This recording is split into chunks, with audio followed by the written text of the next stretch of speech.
సీరియల్లో తెలుగు ఆర్టిస్ట్ పెట్టుకోకుండా మీరు తెలుగు సంప్రదాయాన్ని చూపిస్తూ 10 మందిలో 8 మందిని వాళ్ళకే ఇస్తే పని మనిషి క్యారెక్టర్ కి డ్రైవర్ క్యారెక్టర్ కి మేమా? అది కాదు కదా.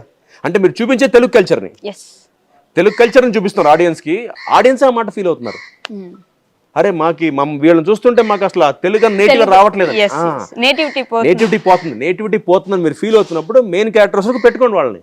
మీరు తీసుకురండి, ఆఫ్ఘనిస్తాన్ అనండి, పాకిస్తాన్ వెళ్ళండి, పాకిస్తాన్ తీసుకురండి, మాకు ఓకే.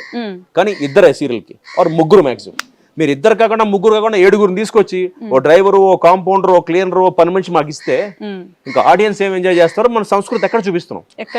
తెలుగు వాళ్ళకి మీరు ఇచ్చే వాల్యూ అదే. అంటే ఇది వేరేగా బయటకు వెళ్తుంది. వాళ్ళు ఏమంటున్నారు, కౌశిక్ నాన్ తెలుగు వాళ్ళని వద్దంటారు. నేను ఎప్పుడు వద్దనండి, నేనే బయటకు పనిచేస్తున్నాను మెడ్రాస్ లో, నేను ఎందుకు వాళ్ళని వద్దంట? Basic common sense, practice what to preach అంట. నాకు రావడం ప్రాబ్లం కాదు, మీరు రండి, లిమిట్ లో రండి. ఛానల్స్ కదా చెప్తున్నా, ప్రొడ్యూసర్ కదా చెప్తున్నా, తెచ్చుకోండి, ఇద్దరిని తెచ్చుకోండి, ముగ్గురిని తెచ్చుకోండి. సింపుల్ అండి. ప్రొడ్యూసర్లు ఏమంటారు, ఛానల్స్ ఒప్పుకోవట్లేదు అంటారు, ఛానల్స్ ఏమంటారు, ప్రొడ్యూసర్లు ఒప్పుకోవట్లేదు అంటారు. వీళ్ళిద్దరు ఆడుకుంటున్నారు. ఇక్కడ బలి పెదవుడు అదే ఆర్టిస్టులకే బాధ అంతా. సో ఇందాక మీరు మాట్లాడుతూ ప్రొడక్షన్ వైపు మాత్రం అడిగేను అని అన్నారు. ఇప్పుడు డైరెక్షన్ కూడా వేసేసారు కాబట్టి ఇంకా వేరే డెఫినెట్ అయ్యాను. అదే ఎందుకని ప్రొడక్షన్ అంటే నాలాంటి వాడి మెంటాలిటీకి సెట్ అవుతుంది.